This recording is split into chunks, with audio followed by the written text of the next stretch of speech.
The serpent of old. Is there a connection between the serpent that deceived Adam and Eve in the garden and the serpent gods worshipped by many cultures throughout the world? Let's talk about the Nagas. The Nagas were snake god deities who have been worshipped for thousands of years throughout the world. From the Vedic people in ancient India to Aztecs and from Sumerians to Chinese, the snake people have been worshipped in different forms over the ages. Each of these civilizations had their own form of snake deities. The Indians had Adishisha, Lord Vishnu's vehicle, whereas the Aztecs had Quetzalcoatl, and the Chinese had their dragon gods. The Bible too depicts Lucifer in the form of a snake when he tempted Adam and Eve to eat the forbidden fruit in paradise. Each of these civilizations had elaborate scriptures and carvings in their temples depicting the snake gods. In fact, the Indian Vedas also talk about the different races of these Nagas, or snake people who live on earth in detail. In total, each of these cultures claim that the serpent gods brought civilization to mankind and gave us ancient knowledge.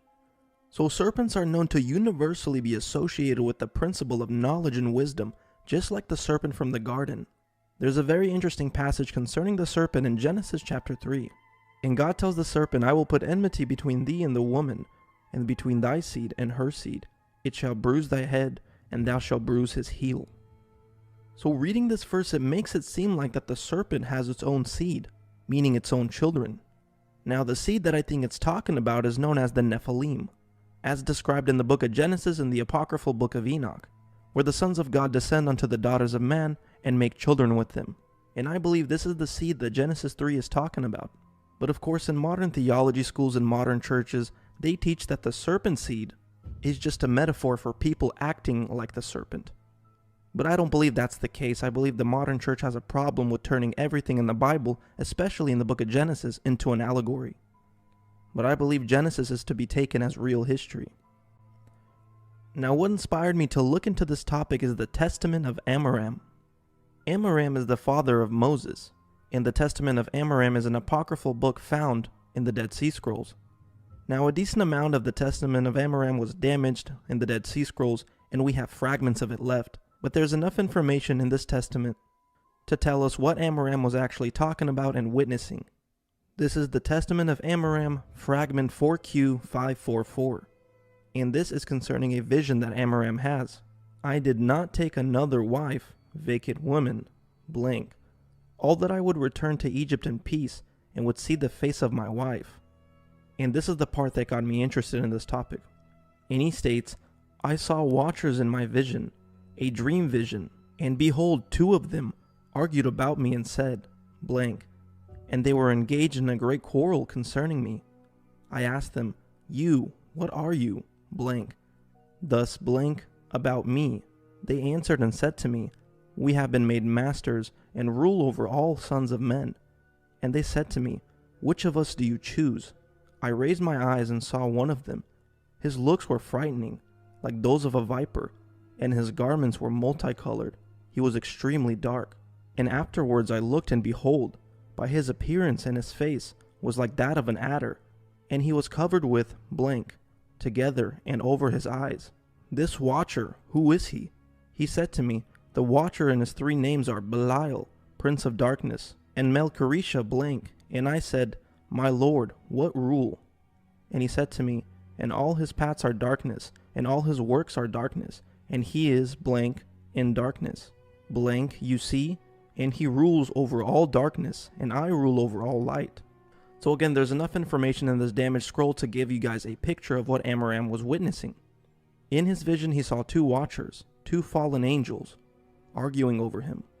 And in the vision, he said he raised his eyes and saw one of them, and his looks were frightening. He said he looked like a viper with the face of an adder, extremely dark. Now, an adder is a type of serpent. And then he states that his garments were multicolored, and he was extremely dark.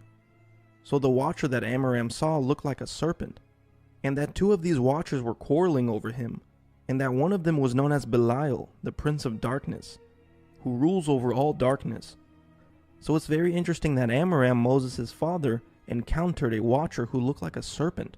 Now in the Bible there are many ranks of angels. One of these ranks include the seraphim, and the depictions of the seraphim were serpentine in nature. In Hebrew, the word seraph or seraphim means burning, and is used 7 times throughout the text of the Hebrew Bible as a noun, usually to denote serpent, twice in the book of Numbers, once in the book of Deuteronomy, and 4 times in the book of Isaiah. So again, the seraphim is a high-ranking order of angels. Now what's very interesting, the word seraph or seraphim is used in Numbers chapter 21 verse 6. And the Lord sent fiery serpents among the people, and they bit the people, and much people of Israel died. In Isaiah chapter 6 verse 2 through 6, it describes the seraphim, and it says this: Above it stood the seraphim, each one had 6 wings. With twain he covered his face, and with twain he covered his feet, and with twain he did fly. And he cried unto another and said, Holy, holy, holy is the Lord of hosts, the whole earth is full of his glory. So believe it or not, the seraphim were serpentine in nature. So now it makes sense as to why the Bible refers to the devil as the great serpent or the great dragon. In fact, in Revelations chapter 12 verse 9, it says, And the great dragon was cast out, that old serpent called the devil and Satan, which deceiveth the whole world. He was cast out into the earth, and his angels were cast out with him. And this all connects to the story found in Enoch, where the angels come down to earth and present themselves as the gods. As I've mentioned at the beginning, many cultures worship the serpent, and they universally represent knowledge and wisdom. And all these cultures believe that the serpents brought them civilization, and the seed of these serpents are the Nephilim, and maybe their descendants are still among us.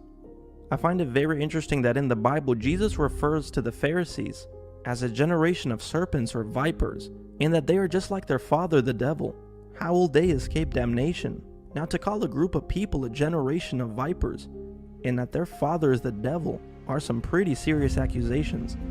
But of course, modern theology will have you believe that this was just a metaphor. They're not really descendants of the Nephilim. But at this point, who knows? If you take Genesis as serious history, especially where God tells the serpent that there will be hostility between the serpent's seed and the seed of Eve. But yeah, I find it very interesting that all these cultures worship the serpent. Maybe this is why we have legends of vampires and stories of the elite and their thirst for blood.